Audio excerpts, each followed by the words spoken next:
Hello friend, আমি এখন মানিকগঞ্জ শিবলা উপজেলায় তেওতা জমিদার বাড়ি আছি।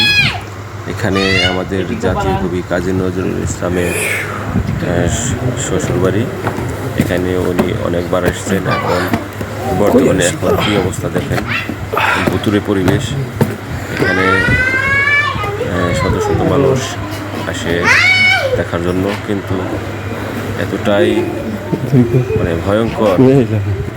ভিতরে এই যে এখানে অনেক ছিল, রাজাদের যত এই বিচারশালা হয়তো এখানে এই রুমে, এবং যারা এই গোপন এই কক্ষটা দেখুন, নিচে যেতে হয়। এখান দিয়ে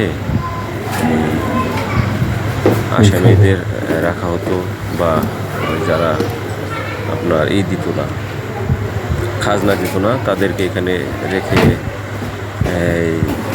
খাজনা আদায় করা হতো। এখানে তাদের বিশ্রাম বা তারা থাকতো এখানে।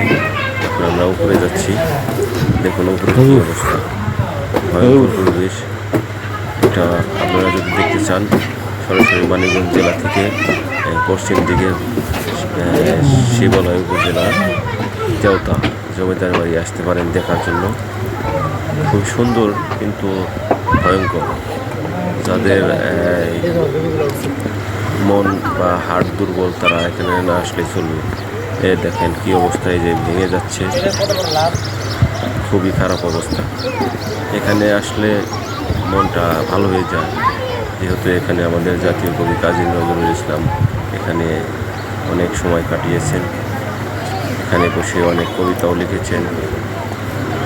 এখন তুমি সুন্দর তাই চেয়ে থাকি, এই কবিতাটা এখানে বসে লিখেছিলেন আমাদের জাতীয় কবি কাজী নজরুল ইসলাম। তো এখন এটার বেহাল অবস্থা, ভেঙে যাচ্ছে। এটা প্রশাসনের দৃষ্টি আকর্ষণ করছি, কেউ যদি এটা দেখে তাও যদি সংরক্ষণের ব্যবস্থা করে, তাতে আমাদের মানিকগঞ্জ জেলার একজন ঐতিহ্য। এটা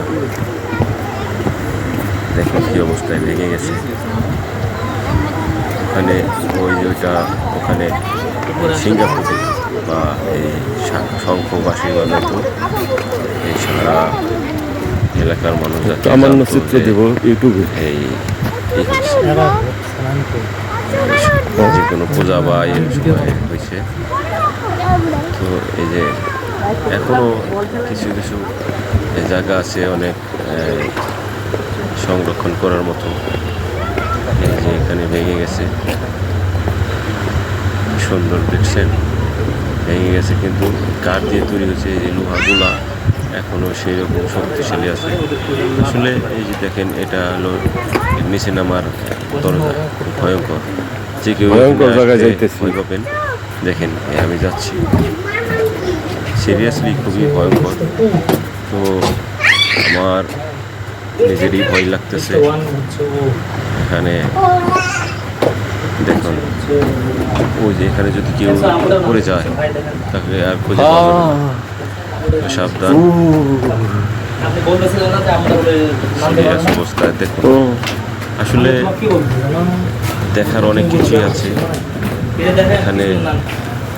চলাফেরা করলে মনের ভাব অন্যরকম হয়ে যায়।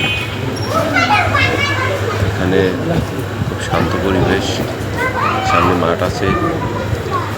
এখানে কি ছিল, রাজকুমার বা রাজকুমারীরা এইসব রুমে থাকতো। এখান দিয়ে আর একটা গোপন সিঁড়ি পিছন সাইড দিয়ে বেরোনোর জন্য। দেখুন আমি যাচ্ছি এখানে।